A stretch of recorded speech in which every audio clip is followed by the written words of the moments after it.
What's up, good people? It's always nice to see you. Welcome back to my channel. I am so excited to be engaging with you today. And I always tell you, if what you're looking for in life is change, growth, or excellence at any level or any area in your life, then I am here. I'm your sister in the journey, and I am doing this vlog just for you. So guys, today I want to speak about a very important topic, and something that has been like a buzzword in this era, in this day and age, and that word is mentorship. I mean, it's out there. It's a nice word to say, you know, when you're speaking to people and say, oh, my mentor does this, my mentor said this, my mentor, you know. But are you in some form of mentorship? By the way, let me know. Are you in form of mentorship, or are you mentoring? Where are you in your journey of mentorship? And today, by the way, I want to speak about some 7 facts about mentorship. What you need to know. Mentorship is important because, you know, there are mistakes in life you should not make. Reason being, there are people in anything you're doing, at any level that you are, in any area, sector, profession that you are, there are people who have been there. There are people who have been there, done it, and succeeded, you know, and they can be able to give you advice. So at any level in life or in any area, you can always get help, you know. So there are mistakes in life you should not make because, you know, they could have been avoided, but in a process of mentorship. So mentorship is just about getting advice from someone who's more experienced in a certain area. And it's important, if you want to grow, if there's something that will catalyze your growth, is seeking mentorship. Speaking to people who've been there, done it, and, you know, other than just, you know, trying everything, try and error, and using a lot of resources, mentorship is important. But today I'm not speaking about the importance of mentorship. I want to speak about some 7 facts you need to know. If you have been in mentorship, or you have not been in mentorship, you need to know this. Number 1, mentorship is for everyone. Mentorship is for everyone. And it doesn't mean that it's just for people who are in business, who are professionals. No, mentorship is for everyone. Each one of us has something more to learn. There is more to life than what you know. And also, at whatever level you are or whatever it is that you do, you know something in life that can save my life or that can save other people's life that they don't know. Let me say that again. Everyone you meet in life knows something you don't that can save your life. I think I've paraphrased. So even you, there's something that you can be able to teach. It doesn't matter if you feel like, oh, like I've lost everything, I don't have anything. You have some experience in life or something that you can always give to somebody. There are always people behind you and there are always people ahead of you. Okay, so that means you can receive mentorship and you can also give mentorship. So mentorship is for everyone. It's not the people. If you look, by the way, at the profiles of or the lives or the lifestyles of even the richest men in the world, the richest men and women of the world, listen to them. They were mentored. They sat, they sit somewhere, listen, and they are told, and they follow instruction for them to be able to get there and for them to keep winning. You see, so mentorship is for everyone.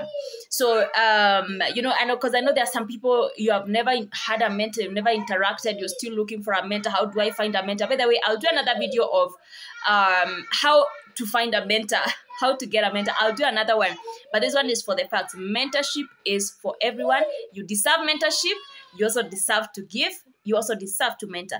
Number 2, know your boundaries. Fact number 2, know your boundaries. This is important with a mentor. It's always good to keep a safe distance with your mentor, because when you get so used to somebody, to a mentor, you know, you become too familiar. Then you know what? You know what? With familiarity, we always say familiarity breeds contempt. Familiarity breeds contempt. So it's always important to keep a safe distance with your mentor. You know, because I've seen this, and even myself, I've experienced this with some of my mentees. You know, you find you're too familiar with somebody, and then you find, oh, there's some uncomfortable situations and all that, you know, and it doesn't end up very well. It doesn't end up very well. So, and then this is the thing. You can only be mentored to the level you're willing to submit. So when you're coming to a mentorship situation as the mentee, you should be able to submit, you should be able to obey, you should be able to listen, you should be able to be present, you should be there, you know. So know your boundaries. There are mentees who are very mannerless, you know, and even me, I've done that because I've also been mentored. You're borrowing money. You think your mentor is your savior in everything, is your fixer in everything. Yeah, you are broke, you're borrowing the money. It's very mannerless. That's why you find, by the way, they just go. Your mentors just go. They just say no, you know, because you start misusing them. They are not there so that now they are your fixer in everything. Yeah? You have relationship problems, you are brought to them, and this person is mentoring you in business. You have relationship problem, you are bringing to them, you're crying to them. You are don't, you know, I know sometimes mentorships, you know, develop to really friendships and all that, and we can share some of these things, but the thing is, keep a safe distance with your mentor so that it doesn't breed familiarity that breeds contempt and disrespect, and you don't end up getting what you wanted, and dishonor. You know, it's important to give honor to honor is due. Know your boundaries with your mentor. Number 3, there should be set guidelines for mentorship. For me, this is what I have seen. Mentorship that is not structured. I know mentorship is not like coaching. I'll also do another video difference between mentorship and coaching, because I'm a life coach myself, but I'm also a mentor in so many areas, in business, in so many areas. And you know, you see, the thing with mentorship is that I mean, coaching, there are structured things to do. There are tasks to do and all that. Mentorship is less structured, but anyway, it should be structured. Mentorship, there are no set guidelines. It's just you calling your mentor once after 6 months, once after 3 months, once after forever. When you are in problems, you've made business mistakes, or maybe it's your marriage, it's in shambles. And then that's when you're now like running to a mentor. Yeah, that's when you're running helter-skelter everywhere to look for somebody to fix you. So you find you're only looking for this mentor just for, you know, it's just like consultancy. When things go wrong, that's when you're looking for them. So, you know, I have found this, both as a mentee and as a mentor, mentorship that doesn't have set guidelines is not very, very effective. It's not very, very effective, you know. And mentorship should be less casual than coaching, but still there should be some set guidelines, you know. Like for me, one of my mentors, Dr. John Kidaka, is a serial entrepreneur. He's an investor and a great leader in Kenya. And you know, one of the things that I knew, you know, about him is that he's a time freak. You know, when I'm meeting with him, I have to keep time. And he's a morning person. Can we meet at 6? So I knew the first thing is that I have to be very disciplined when I'm meeting him. You know, I've struggled a lot with, you know, with perpetual not being able to keep time sometimes. But I knew with him, like, I would even sleep worried, like, oh my God, help me to wake up at 4. I have a meeting at 6 in the morning, because I know that's how he functions, you know. So, I mean, it's not structured, but there are things you can learn a lot based on the way your mentor maybe runs things or does their things, you know. So you should be able to observe so many things about this person, how they live, how they spend their day, where they, you know. Sometimes I'd even ask my mentors, how do you spend a day? Please take me through your day on a day-to-day basis. And you get to learn some things like that. But it needs to be structured. Otherwise, you'll be feeling, there's nothing this mentor, Nini, she told me as my mentor, like she didn't help me, like you find like, or even as a mentor, you feel like, oh, you're not really being of value to this person. You understand? You're not really of value. Like, it's like, but it's because they're not set guidelines. Like we meet once a month or once a week or once in a quarter, like that. Okay, I'm sure you get it. 4. The 4th fact, it's okay. It's okay to outgrow your mentor. Yes, you can outgrow your mentor. Let me put my specs for this. You can outgrow your mentor. It's not a must that, now you're the mentor you started with 10 years ago, 20 years ago, 3 years ago. You have to go with them throughout your life. There are people God sends to your life to just help you, get to the next staircase. Because life is a staircase. You have to take a step after another, step after another, step after another. Maybe those people were just in your life to help you get to the next 2 staircases up, the next floor, 2 floors up, the next 5. Some will be there even for life, but it's always important to know when to kind of, let go. Even as a mentor, it's always good to know, I think I have been of help to this person this long, and I think this is the much I can do to help them. And, I at least maybe take a step back or something, It's always good to know when it's the time to exit, because there are people, not everybody will come to your life. Even people who are helping you will be there for life. No. God can send you people just for a season. And God can send you somebody as a mentor. God can send you somebody to help them just for a season. And it's important to know this season is done. You have mastered this skill. You have become this person that you wanted to become. And I think, I would be happy to see you win. I'll be happy to now clap for you and cheer you as you win, but I'll take a step back. Yeah. So it's always good to know that, but you can outgrow your mentor. Now, it doesn't mean sometimes you can even get more successful than your mentor. You can get more successful than your mentor. Now, and this is what I always say, please don't dishonor. Don't try to show that, you're better than your mentor, And I think now there's a story told of a master. I don't know whether these stories of masters are either Japanese or it's Oriental. It's these Oriental stories, but it's true story, either from China or Japan. And there's this master, he used to teach, I think, his students, his proteges, these martial arts and what have you. So this teacher, master, he had taught, there's this protege who was very, active, was wanted to learn, was always standing out than the others and always followed the master everywhere. So the master would teach him even some skills that he wouldn't teach others, because he was so given, he was so present, he was so, present. He was, he would seek help a lot. So, and he became the best in that whole whatever seminary or whatever it is. He became like he was the best in martial arts, and he was like really feared and respected, and it got into him until now he started saying, oh no, I can challenge the master. What is, I can challenge the master. I mean, I can do that. I'm the best, like everybody know. Yeah, so I can challenge the master. So and he actually did that. He said, no, I'll challenge the master. And the master said, oh, that's fine.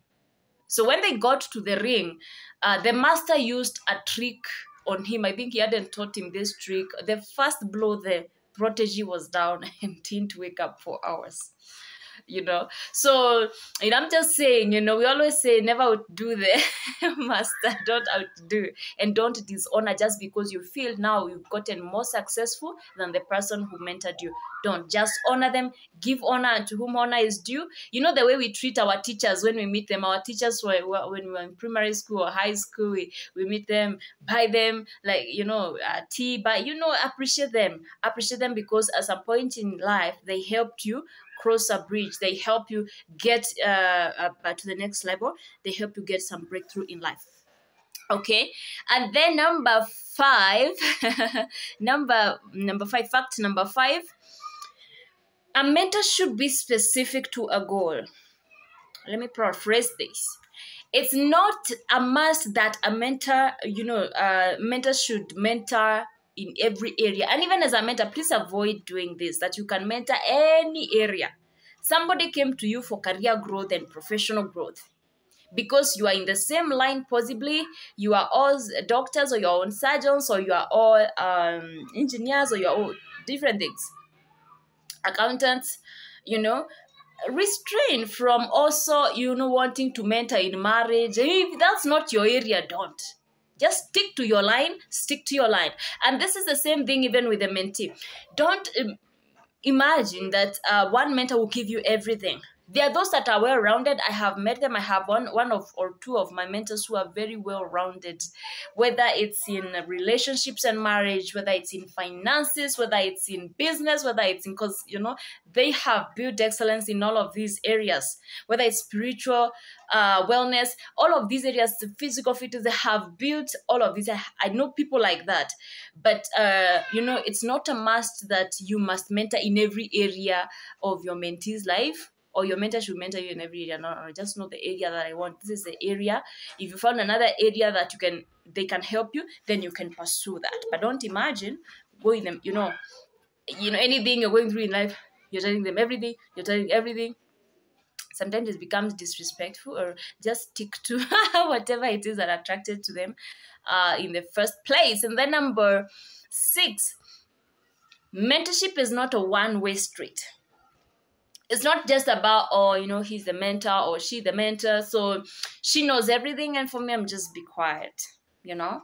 So you are only told. The thing is that mentorship is about relationships. Mentorship is about relationships. You're building a relationship with this person, with this person.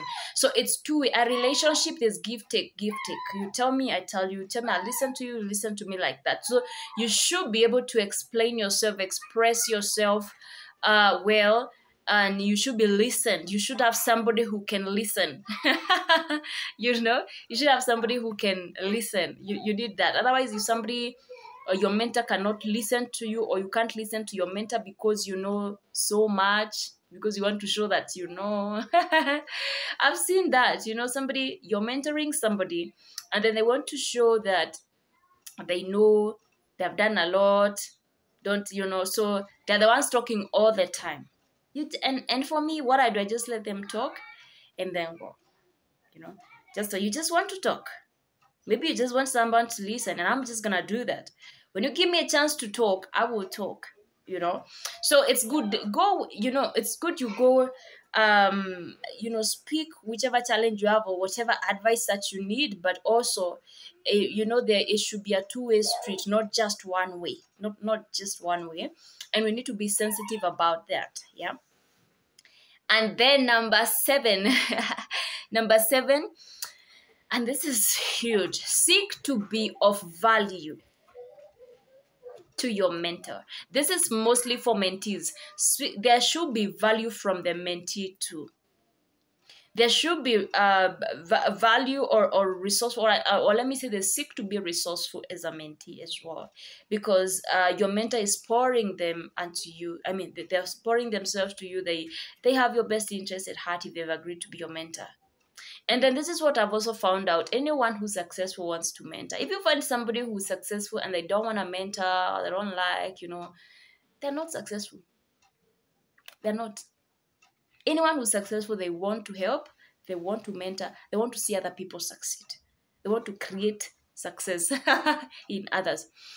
But it's also good even for you as a mentee to try and look for ways to be resourceful and to be of value to your mentor.